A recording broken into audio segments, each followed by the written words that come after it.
لیکن اصل بات جو ہے میں آپ کو بتانا چاہتا ہوں، یہ ہے سائیڈ ایشو.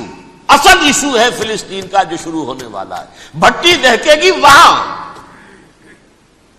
ظاہر بات ہے کہ اگر کوئی بہت بڑا اقدام ہو جاتا ہے فلسطینیوں کے خلاف، اور اگر واقعتاً مسجد اقصی اور قبۃ الصخرہ گرا دیے جاتے ہیں، جو طوفان اٹھے گا عالم عرب میں، یہ حسنی مبارک ہوں یا شاہ خالد ہوں یا کوئی اور، یہ نہیں روک سکتے اس طوفان کو. نوجوان خون اٹھے گا، غیرت اور جو بھی حمیت ہے. مسلمان ان پڑھ سے ان پڑھ اور بالکل بے دین، وہ بھی مسجد کی حرمت پر کٹ مرنے کو تیار ہو جاتا ہے. مسجد تو بنا دی شب بھر میں ایمان کی حرارت والوں نے، من اپنا پرانا پاپی ہے، برسوں میں نماز ہی بن نہ سکا.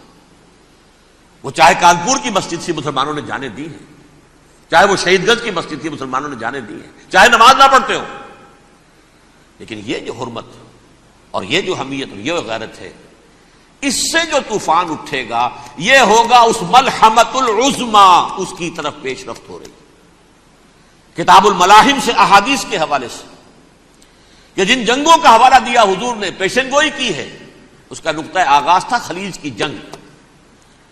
صدام حسین نے اسے کہا تھا یہ مدر آف وارز ہے، ام المحارب، یہ ایک جنگ نہیں ہے.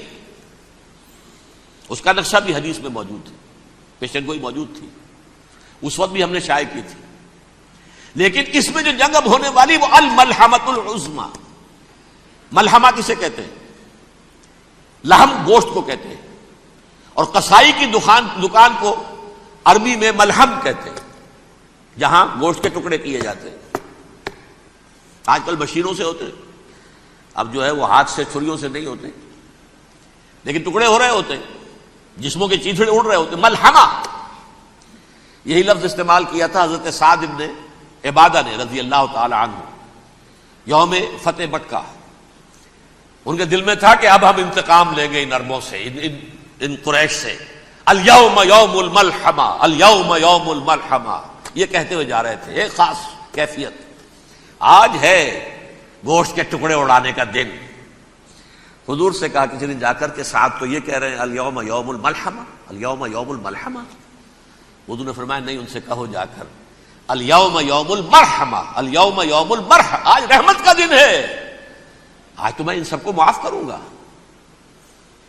لا تثریب علیکم اليوم، میں تم سے وہی بات کہہ رہا ہوں جو میرے بھائی یوسف نے کہی تھی اپنے بھائیوں سے، اذهبوا فانتم الطلقاء، جاؤ تم سب کے سب آزاد. وہ ملحمہ ہے جس کو کہ حضور نے حضرت معاذ بن جبل رضی اللہ تعالیٰ عنہ سے روایت ہے، اس میں سے جو ابو داؤد میں روایت آئی ہے اس میں الملحمۃ العظما، عظما مؤنث ہے اعظم کا.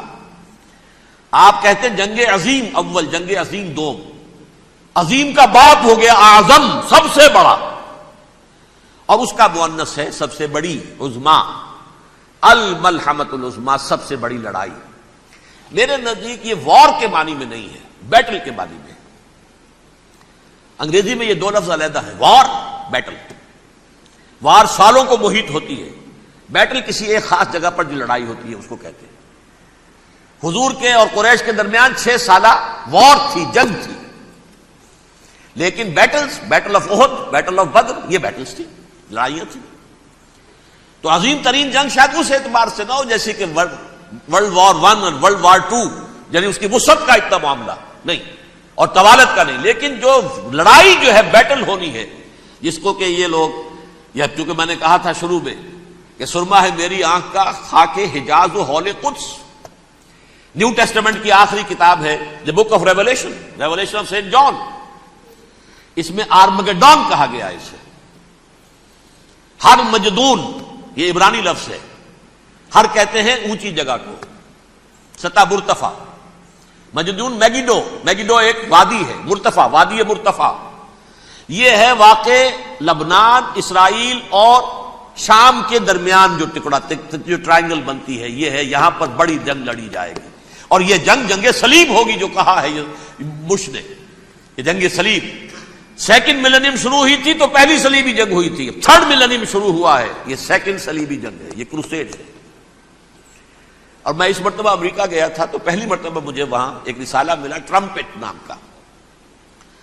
یہ امریکہ کے جو بہت ایکسٹریمسٹ قسم کے پروٹیسٹنٹس ہیں، یہ ان کا رسالہ ہے، اور ان کے بارے میں اب کہا جا رہا ہے وہ کرسچین زائنسٹ ہیں۔ آپ شاید پہلی مرتبہ یہ لفظ سن رہے ہوں۔ زائنسٹ تو ہم سمجھتے ہیں یہودیوں کو، کرسچین زائنسٹ وہ ہیں جو ہیں تو عیسائی پروٹیسٹنٹس ہیں، لیکن اسرائیل کے وہ حمایتی یہودیوں سے بڑھ کر ہیں۔ یہ میری کسی پہلی تقریر میں شاید بہت سے حضرات کو یاد آ جائے، میں نے کہا تھا 4 سال پہلے ہمارا تنظیم اسلامی کا ایک کنونشن ہوا تھا ہیوسٹن میں، امریکہ کا جنوبی علاقے کا شہر ہے۔ ایک سیشن اس میں ہم نے رکھا تھا انٹرفیتھ، ایک عیسائی کو بلایا تھا، ایک یہودی بہت بڑا وہاں کا عالم ہے اس کو بلایا تھا۔ اس یہودی عالم نے ڈاکٹر وشوگراڈ، جو وہاں کی یونیورسٹی میں پروفیسر ایمیریٹس ہے، اس نے کہا تھا کہ یہ اسرائیل کو تو سپورٹ کر رہے ہیں عیسائی، ہم تو نہیں کر رہے۔ جو پریکٹسنگ یہودی ہیں وہ زیادہ اسرائیل کے حق میں نہیں تھے، یہ تو سن 67 کے بعد انہوں نے اسرائیل کو تسلیم کیا ہے۔ وہ تو منتظر تھے کہ ہمارا مسیحا آئے گا تو اس کی قیادت میں جنگ کریں گے، جیسے شیعہ منتظر تھے کہ مہدی موعود آئیں گے تو پھر ہم کچھ کریں گے۔ وہ امام خمینی نے کہا بھائی جب وہ آئیں گے آ جائیں گے، لیکن ہم کچھ راستہ کے لیے۔ زائنسٹ نے آگے بڑھ کر ریاست قائم کر لی، اور جب یروشلم پر بھی پورا قبضہ کر لیا تب جو ہے در حقیقت مذہبی یہودی جو ہے پھر انہوں نے اپنایا ہے، اون کیا ہے، اور نئے سیٹلمنٹس جو بھی بنے ہیں وہاں پر اسرائیل میں اس میں اکثر و بیشتر مذہبی یہودی آیا، اور بروکلن کے علاقے سے سب سے بڑھ کر آئے ہیں، جو امریکہ میں نیو یارک کا ایک جنوبی علاقہ ہے، بہت بڑا یہودیوں کا بہت بڑا گڑھ ہے۔ نیو یارک کو جیو یارک بھی کہا جاتا ہے، وہ تو اصل میں مرکز جو ہے وہ تو یہودیوں کا ہے۔ اس حوالے سے وہاں پر جو کرسچن زائنسٹ کہلاتے ہیں وہ اسرائیل کے یہودیوں سے بھی بڑھ کر کہیں سپورٹر ہیں۔ بہرحال اس دوسری صلیبی جنگ کا معاملہ جو میں کہہ رہا تھا، ٹرمپٹ نامی رسالہ، اس کا ایک مضمون ہے دی لاسٹ کروسیڈ۔ اب یہ آخری کروسیڈ ہے جو شروع ہونے والا ہے۔ میں تو حیران ہوں کس قدر کھل کے وہ باتیں کرتے ہیں۔ رومن کیتھولکس کو وہ کہتے ہیں کہ یہ شیطان ہے، یہ پوپ شیطان ہے، یہ یورپ کو اس نے جمع کیا ہے کرسچینٹی کی بنیاد پر، اور اس میں زیادہ تر کیتھولکس ہیں۔ آپ کو معلوم ہے برطانیہ بڑی مشکل سے شامل ہوا ان کے ساتھ، اس لیے کہ وہ پروٹیسٹنٹس کا سردار تھا، ابھی پوری طرح نہیں ہے۔ یورپ جو ہے وہ رومن امپائر دوبارہ یہ کھڑی کر رہا ہے، اور در حقیقت یہ جو ہے یہودیوں سے بھی چھیننا چاہتے ہیں اسرائیل کو اور فلسطین کو، اور مسلمانوں سے بھی، اور یہ وہی کروسیڈ جو تھے اربن ثانی کے اس کی تیاری کر رہے ہیں، تاکہ وہاں پر عیسائی حکومت قائم ہو جائے، کیتھولکس کی، پوپ کی حکومت قائم ہو جائے، جیسے ایسٹ تیمور میں کر دی ہے۔ ایسٹ تیمور میں کون سی حکومت بنی ہے؟ رومن کیتھولک، رومن کیتھولک اسرائیل میں بنے، تاکہ یہ سارے مقامات مقدسہ جہاں اسرائیل پیدا ہوئے، حضرت مسیح پیدا ہوئے، بیت الحم کہاں ہے؟ وہی ہے کہ نہیں؟ جہاں سے ریزریکشن ہوا ان کے خیال میں وہ کہاں ہے؟ وہیں پر ہے کہ نہیں؟ بڑے بڑے گرجے ان کے وہی ہیں۔ تو اس اعتبار سے ان کا کہنا یہ ہے یہ لاسٹ کروسیڈ کی تیاری ہو رہی ہے، یہ کیفور، اور ان کا کہنا یہ ہے کہ یہ پوری طاقت نیٹو کی جو ہے، یہ پہلے جرمنی سے لائی گئی بوسنیا، انہوں نے خود وہاں جنگ کروائی، انہوں نے خود وہاں پر ایتھنک کلینسنگ کروائی، پھر خود مصالحت کے لیے آ گئے، پھر کوسوو میں انہوں نے خود آگ بھڑکائی۔ یہ میں نہیں کہہ رہا، یہ وہ ٹرمپٹ رسالہ امریکہ سے چھپنے والا پروٹیسٹنٹس کا رسالہ ہے جو یہ کہہ رہا ہے۔ پھر انہوں نے کوسوو کے اندر کروایا، اور پھر وہ وہاں پر پیس فورس کی حیثیت سے آ گئے۔ اب وہ میسیڈونیا میں کروا رہے ہیں اور وہاں داخل ہو گئے ہیں۔ اگلا قدم ان کا سائپرس ہوگا، سائپرس میں ترکوں کو اور وہ گریکس کو لڑائیں گے اور وہاں آ جائیں گے، وہاں سے ایک چھلانگ لگائیں گے اور یہ فلسطین میں پہنچیں گے، اور یہ وہاں پر ایک رومن امپائر، اپنی پرانی رومن امپائر کی طرح کی رومن کیتھولک ریاست قائم کرنا چاہتے ہیں۔ تو وہاں امریکہ کے عیسائیوں میں بھی کوئی ایک طبقہ نہیں ہے، کیتھولکس بھی ہے، کیتھولکس زیادہ نہیں ہے ہمدرد، لیکن اب تابع ہو چکے ہیں۔ اسحاق ریبین نے جب یہ پیس ٹاک شروع ہوئی تھی، آپ کو یاد ہوگا شاید کہ جب وہ آیا تھا واشنگٹن سے واپس فلسطین اسرائیل، تو پہلے روم میں رکا for an audience with the Pope, اور پوپ کو اس نے ایک مرتبان سا پیش کیا تھا، حضرت سلیمان علیہ السلام کے زمانے کا مرتبان، اور کہا تھا دیکھیے 3000 برس تک ہم نے اس کی حفاظت کی ہے، اب یہ میں آپ کے حوالے کر رہا ہوں۔ اس کے بعد سے پوپ جو ہے بالکل رام ہو گیا، اور وہ عیسائیوں کے ساتھ اور یہودیوں کے ساتھ ان کا پورا معاہدہ ہو۔ اب پورا عیسائی ورلڈ جو ہے بعثت مجموعی یہودیوں کے شکنجے میں ہے. البتہ ان کے اندر بھی جھگڑے ہیں. جو وہاں پر وائٹ کرسچن ملیشیاز ہیں وہ ایکسٹریمسٹ ہیں کیتھولکس. ان کے نزدیک دشمن نمبر 1 یہودی، دشمن نمبر 2 مسلمان، دشمن نمبر 3 جو یورپ میں کالے ہیں، ایفرو امریکن، چاہے وہ عیسائی ہو گئے ہوں، کوئی بھی ہو. یہ 3 دشمن ہیں جن سے انہوں نے کلینز کرنا ہے، صاف کرنا ہے ان کے خیال کے مطابق امریکہ کی سوسائٹی کو. اولا یہود، پھر مسلمان، اور پھر یہ جو کالے ہیں. لیکن دوسری طرف پروٹیسٹنٹس کے اندر ایکسٹریمسٹ وہ ہیں جنہیں کہا جا رہا ہے یہ کرسچین زائنسٹ ہیں، یہ اسرائیل سے بڑھ کر سپورٹرز ہیں. بہرحال یہ اب جنگ ہوگی، اس کا نتیجہ کیا نکلے گا یہ تو اللہ ہی جانتا ہے. اب میں آخری بات کی طرف آ رہا ہوں. آخری نتیجہ تو جو بھی کچھ اپس اینڈ ڈاؤنز آئیں گے تلک الایام نداولھا بین الناس. آخری نتیجہ ڈراپ سین وہ یہ ہوگا کہ اللہ کے دین کا بول بالا ہوگا اور پوری دنیا پر محمد کے لائے ہوئے دین صلی اللہ علیہ وسلم کی حکومت قائم ہوگی. وہ گویا قیامت کی تمہید ہوگی، اس کے بعد بس قیامت آئے گی. کیونکہ مقصد کائنات، تخلیق کائنات پورا ہو جائے گا. پوری مخلوقات کے اندر مقصد تخلیق، کلائمیکس آف کریشن محمد الرسول اللہ صلی اللہ علیہ وسلم. دین کی تکمیل محمد الرسول اللہ صلی اللہ علیہ وسلم. اور اس خلافت عرضی کے لیے جو حضرت آدم کو خلافت دی گئی تھی، جب اس میں وہ خلافت پوری دنیا پر قائم ہو جائے گی اس کا مقصد پورا ہو جائے گا. And that will be the beginning of the end. اس کے بعد قیامت ہے. آخری نتیجہ تو یہ نکلنا ہے. اس سے پہلے سزائیں ہمیں بھی مل رہی ہیں. اور یہاں میں کانٹے کی بات جو چھوڑ گیا تھا اس کو بیان کر دوں. اللہ نے اس مغضوب علیہم قوم کو، اس ملعون قوم کو کیوں اب تک چھوٹ دیے رکھی؟ میں بتا چکا ہوں یہ بڑے عذاب کے مستحق ہو چکے تھے حضرت عیسیٰ علیہ السلام کے زمانے میں. چھوٹ دی ہے ابھی تک ہے، بلکہ ایک مرتبہ ابھارا ہے. 1900 برس کے بعد ابھرے ہیں یہ. بالفور ڈیکلریشن 1917 سن 70 عیسوی کے بعد، تقریباً 1900 برس، 1850 برس تو ہے کم سے کم. پھر creation of Israel 1948، 1967 extension of Israel, یروشلم پر قبضہ. یہ سارا جو ہے کیوں ہے؟ اللہ تعالیٰ اس خیر امت محمد صلی اللہ علیہ وسلم، اس کے بہترین حصے کو سزا ان ملعونوں کے ہاتھوں دے رہا ہے. کیوں؟ جو جرم انہوں نے کیا تھا وہی ہم نے کیا. انہوں نے اللہ کی کتاب کو پیٹھ کے پیچھے پھینکا. نبذ فریق من الذین اوتوا الکتاب کتاب اللہ وراء ظہورہم. ہم نے اپنی پیٹھوں کے پیچھے پھینکا کہ نہیں؟ کولونیل رول سے آزاد ہوئے، کہیں اسلامی قانون نافذ کیا، کہیں اسلامی نظام قائم کیا. تو جو جرم ان کا تھا وہی ہمارا ہے. اور ہم خیر امت ہیں، اور ہمارے میں سے خیر ترین عرب ہیں. ان پر اللہ کا فضل، ان کی مادری زبان میں اللہ کی کتاب موجود ہے.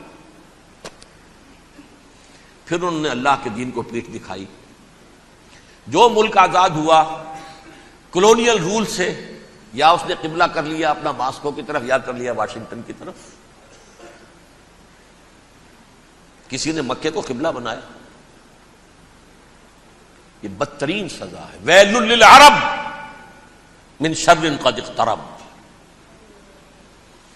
اور ترمذی شریف میں تو یہاں تک روایت ہے من اقتراب الساعۃ ہلاک العرب. قیامت کے قرب کی ایک نشانی یہ بھی ہوگی کہ عرب ہلاک ہو جائیں گے. ایک حدیث میں الفاظ آتے ہیں کہ حضور نے جب کہا یہ ہوگا یہ ہوگا یہ ہوگا، یہ بربادی آئے گی، تو کسی زوجہ محترمہ نام میں بھول رہا ہوں، انہوں نے پوچھا کہ عرب اس دن کہاں ہوں گے؟ فرمایا العرب یومئذ قلیل، بہت کم ہوں. آخری خاتمہ ہونا ہے یہود کا حضرت مسیح علیہ السلام کے ہاتھوں. وہ عذاب جو 2000 برس تک ان سے ٹلا رہا وہ آئے گا، اور ان کے رسول ہی کے ہاتھوں آئے گا. لیکن اس سے پہلے مسلمانوں پر یہ عذاب آ رہا ہے، ہولوکاسٹ کے درجے کا عذاب آ رہا ہے۔